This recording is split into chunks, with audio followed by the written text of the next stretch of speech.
Hey everybody, so here's the next video in a series of healthy strength, specifically looking at strength for making sure you're working with your swim, bike and run postures, how to balance those, how to stabilize those and how to make those more effective as well. So today we're going to be talking about stability exercises specifically for the bike. And what I'd like to cover off today, earlier in the week we looked at mobility of the front hip and making sure that opens up properly.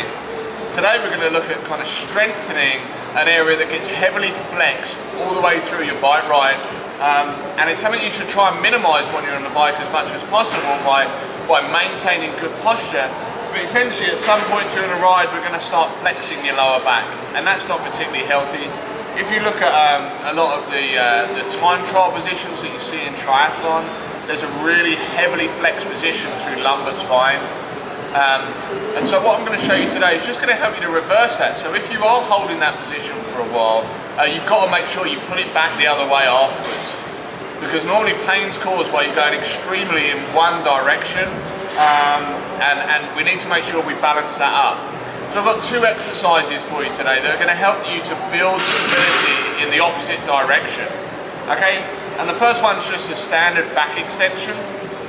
So let me take you through this. Prescription for this, you might complete somewhere between 10 and 15 reps of this exercise, maybe with a 1 to 2 second pause at the top, with just a nice smooth transition in and out. Okay, so this is the first exercise called a back extension. I just want you to lie flat down on a mat or just on a soft surface. You're going to take your hands overhead with your palms facing down, and then for the purpose of the video I'm going to talk up to you, but essentially what I want you to do with your head is drop it right in so your forehead's down on the floor right here. So that's your start position, and then your first movement from here is to pull with the hands and get yourself back into the perfect press up position. A perfect press up position has your lower arm vertical from the floor, so your elbows directly above your wrist, and you're nicely externally rotated at the shoulder. Now at this point, your forehead's still down on the mat, okay? Right here. So that's your first movement. And then your second part of the movement is to extend and lift. Now when you come to lift, you can look forwards but don't arch forwards. You can glance forwards out the top of your eyes, but make sure you're not looking up out of into space in front of you. Also with your lower body, you want to just keep them nice and relaxed the whole time. We want to make sure this is isolated through lower back, okay? So we're going to take the hands overhead in front, forehead down to the floor, pull back into press up position, extend, lower, and reach. Okay, then you can repeat that. Let me just show you 3 or 4 reps with no talking.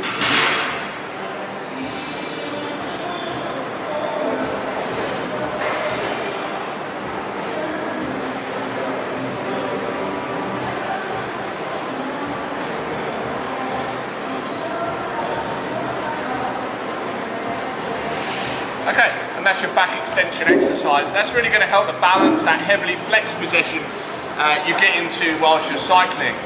Let me show you a quick progression from there as well that brings in the lower body as well, a little bit of adductors and hips as well. Like we spoke about earlier in the week, you can become frontline dominant, anterior chain dominant. We need to make sure that your posterior chain is starting to work for you again. So we're going to go into a really similar position to what you had then, which is right here. So we're going to get into this press up position with your hands externally rotated at the shoulder, and then you're going to squeeze your feet together. As you squeeze your feet, you're going to lift both feet so they're 6 inches or so from the floor, okay? Now your hips should engage now, so we're contracting with your hips and we're pushing the front hip down into the floor. So actually you're working on opening up the front side of your body, and then you're going to add your lift as well.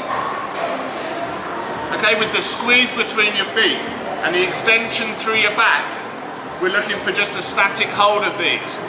So the prescription for those might be a 10-second up to like a 30-second hold that you can progress over time. Okay, let me just show you that once more, okay? Starts with the squeeze together of the feet, lift of the knees and the feet to make sure your hips are pushing down into the mat, and then you can add the extension of the upper body as well. And what we're trying to create is that exact opposite. If you imagine you're on the bike and you're flexed over like this, we're trying to create the exact opposite of that to keep a nice healthy spine, okay? Let me show you that once more, okay?